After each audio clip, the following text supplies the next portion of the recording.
मीरपुर नाम के शहर में तेजस अपनी पत्नी नीरू के साथ रहता था। पति पत्नी दोनों ही नौकरी करते थे। एक दिन तेजस गांव अपनी माँ के पास फोन करता है। हेलो, प्रणाम माँ।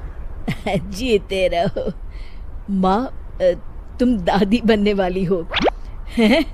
अरे वाह, ठीक है बेटा, मैं कल ही आती हूँ। जब माँ जी शहर पहुंची तो बेटे बहू ने बहुत अच्छे से स्वागत किया। लीजिए माँ जी, चाय। अरे गर्मा गर्म पकोड़े ले आओ माँ के लिए। नीरू रसोई में गई और 2 मिनट में ही पकोड़े ले आई। जी ये लीजिए। बहू, जादू से बनाए हैं क्या? अभी तो रसोई में गई थी। यम्मी। माँ जी, शीला रसोई में पकोड़े तल रही है, मैं बस लेकर आई। हे भगवान, मेरा धर्म भ्रष्ट कर दिया तूने। अब तो गंगा जल से शुद्धिकरण करना होगा। दूसरे दिन, माँ जी मैंने नाश्ता बना दिया है, ऑफिस जा रही हूँ। पर अभी तो घर का सारा काम पड़ा है। शीला आती ही होगी, झाड़ू पोछा बर्तन कपड़े वो सब कर लेगी। हमारे जमाने में घर का सारा काम हम ही करते थे। जी माँ जी, आप बहुत होशियार हैं, मैं घर ऑफिस दोनों नहीं संभाल पाती। तो जरूरत क्या है घर से बाहर जाकर चाकरी करने की? वैसे भी घर का काम खुद करने से घर में बरकत आती है, समझी? पर माँ जी। पर वर कुछ नहीं, इस महीने की पगार मिले फिर ऑफिस बंद। हाँ। रात को नीरू तेजस से कहती है, सुनिए जी, माँ जी बोल रही थी कि मैं नौकरी छोड़ दूं। वैसे ठीक ही तो है, अभी तुम्हें आराम की जरूरत है। फिर भी आराम कहाँ, शीला को छुड़ाने के लिए बोल रही थी। तो अब 24 घंटे में इतना काम तो कर ही सकती हो। पर जॉब पसंद है मुझे, घर पर मन नहीं लगेगा। अगले दिन जब दोनों ऑफिस के लिए निकल रहे थे, मेरी तो कोई कीमत ही नहीं है इस घर में। माँ जी, आजकल महंगाई बहुत है, रहन सहन भी बदल गया है, दोनों नौकरी करते हैं तभी ठीक रहता है। अच्छा, तू कहना क्या चाहती है? मेरा बेटा तुझे बिठा के खिला नहीं सकता? तू ही इस घर का खर्च चला रही है, हैं? नहीं माँ जी, मेरा वो मतलब नहीं था।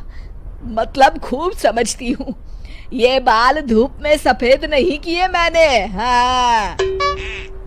अब तो ये रोज का काम हो गया था। तेजस भी रोज की झिकझिक से परेशान हो गया था। एक दिन उसने कहा, नीरू, वैसे भी तुम्हें मैटरनिटी लीव मिलने वाली है, तो अभी से ही छुट्टी ले लो।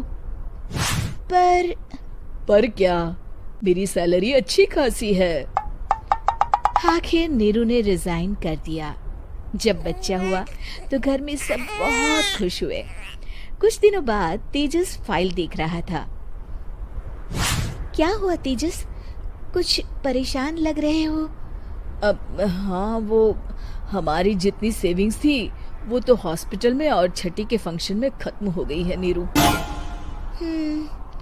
और अभी वैसे मंदी चल रही है तो मैं बोल रही थी कल मुन्ना को हेपेटाइटिस का टीका लगवाना है।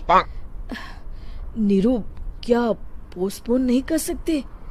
नहीं जी, बिल्कुल नहीं। अब तेजस को समझ में आ रहा था कि उससे गलती हुई है। पैसों की कमी का असर घर के माहौल पर भी पड़ रहा था। अगले दिन, बेटा मेरा चश्मा और ये दवाइयाँ ले आना, पर्चा देते हुए माँ जी ने कहा। जी। तेजस, मुन्ना के लिए दूध का डिब्बा और डायपर भी ले आना, और ये किराने के सामान की लिस्ट है, इसे भी लाना है।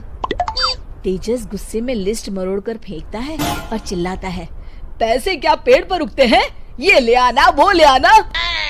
अरे पर ये जरूरत का सामान ही है।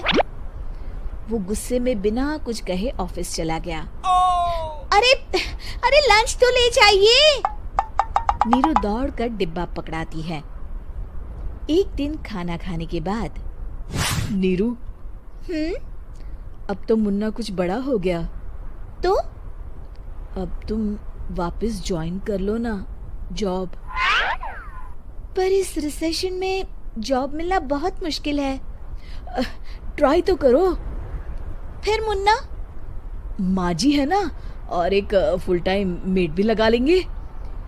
पर माँ जी, उन्हें तो पसंद नहीं।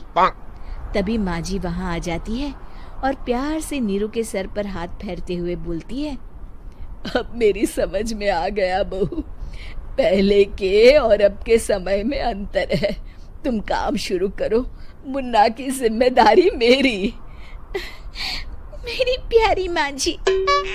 ये कहकर नीरू उनके गले लग गई। शिक्षा, परिवर्तन संसार का नियम है, हमें भी समय के साथ चलना चाहिए।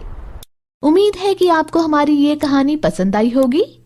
कृपया हमारे चैनल को सब्सक्राइब करें और सभी अपडेट्स के लिए बेल आइकन जरूर क्लिक करें। और हाँ, वीडियो लाइक और शेयर करना मत भूलिएगा। Bye bye.